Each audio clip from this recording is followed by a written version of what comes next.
آج کی کہانی کا نام ہے ڈونکی راجا چلے اسکول۔ کسی گاؤں میں کمہار رہتا تھا۔ اس کے 2 بیٹے۔ کمہار کے پاس ایک گدھا بھی تھا۔ وہ مٹی کے برتن بنا کر انہیں گدھے پہ لاد کر بیچنے جاتا۔ اس سے اس کا گھر کا گزارا ہو جاتا۔ وقت گزرتا گیا۔ پاس جو جمع پونجی تھی وہ بھی ختم ہوتی جا رہی تھی۔ اس نے گھر کی چیزیں بیچنا شروع کر دی۔ ایک دن اس کی بیوی نے کہا، ہمارے پاس تو کچھ بھی نہیں بچا سوائے اس گدھے کے۔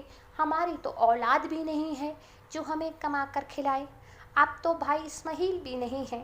میں نے لوگوں سے سن رکھا ہے کہ اگر گدھے کو پڑھایا لکھایا جائے تو وہ انسان بن جاتا ہے اور ہمارے بڑھاپے کا سہارا بھی بنے گا۔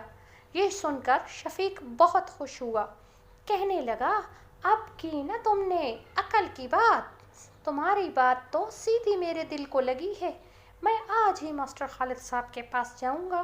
گدھے کو لے کر میں بھی آپ کے ساتھ جاؤں گی۔ اس کی بیوی بولی، چل پھر گدھے کا بستہ تیار کر۔ انہوں نے گدھے کے گلے میں کپڑے کا بستہ لٹکایا اور سکول کی طرف چل دیے۔ پھپھو پیچھے پیچھے دوڑی، او بے وقوفو، کہاں لے کے جا رہے ہو گدھے کو؟ گدھے کو سکول کیوں لے کے جا رہے ہو؟ گدھا آگے اتنے بچے دیکھ کر سکول کے گیٹ پہ رک گیا۔ دونوں میاں بیوی اس کو دھکیل کے اندر لے آئے۔ بچوں نے گلے میں بستہ دیکھ کے بہت زیادہ ہنسنا شروع کر دیا۔ ہنس ہنس کے بچے لوٹ پوٹ ہو گئے۔ ماسٹر خالد صاحب بھی پہنچ گئے۔ ماسٹر خالد صاحب بولے، ہاں بھائی شفیق، کیسے آنا ہوا؟ شفیق بولا، ماسٹر صاحب آپ ہمارے گدھے کو پڑھا لکھا کر انسان بنا دیں تاکہ یہ بڑھاپے میں ہمارا سہارا بن جائے۔ ماسٹر صاحب ہوشیار آدمی تھے، ان دونوں بے وقوفوں کو اچھی طرح جانتے بھی تھے۔ ماسٹر صاحب کہنے لگے، کیوں نہیں، اس کی فیس لگے گی؟ ویسے تو ہماری فیس زیادہ ہے لیکن آپ پورے سال کی صرف 5,000 روپے دے دیں۔ 5,000 سن کے تو پسینہ پسینہ ہو گئے۔ ماسٹر صاحب نے کہا، کوئی جلدی نہیں ہے، 1-2 دن تک دے جانا۔ پھر وہ دونوں گدھے کو چھوڑ کر آ گئے۔ اب ان کے پاس اتنی بڑی رقم تو تھی نہیں۔ انہوں نے اپنی ریڑھی بیچ کر ماسٹر صاحب کو فیس ادا کر دی اور پھر خوشی خوشی گھر آ گئے۔ ابھی 2 سال گزر چکے تھے۔ شفیق نے سوچا، اب تو میرا گدھا پڑھ لکھ کر انسان بن گیا ہوگا، کیوں نہ ہم اس کو گھر لے آئیں۔ دونوں میاں بیوی اپنے بیٹے گدھے کو لینے اسکول چل دیے۔ ماسٹر صاحب سے پوچھا کہ ہمارا گدھا انسان بن گیا ہے کہ نہیں؟ کیوں نہیں، اب تو تمہارا گدھا پولیس انسپکٹر بن گیا ہے، مگر یہ کام میں نے بڑی محنت سے کیا ہے۔ اس کا نام میں نے شامو رکھ دیا۔ تم دونوں فلاں فلاں تھانے جاؤ، وہاں شامو انسپکٹر کو مل کے آؤ۔ دونوں بہت خوش ہوئے۔ دونوں انسپکٹر سے ملنے چل پڑے۔ انہوں نے گدھے کے گلے کی رسی اور پیٹھ کی گدی بھی لے لی۔ تھانے پہنچ کر شفیق نے سپاہی سے انسپکٹر کا شامو کا پتہ پوچھا۔ اس نے سامنے اشارہ کیا۔ شفیق نے دیکھا کہ وہ دھوپ میں کرسی ڈالے بیٹھا ہوا ہے۔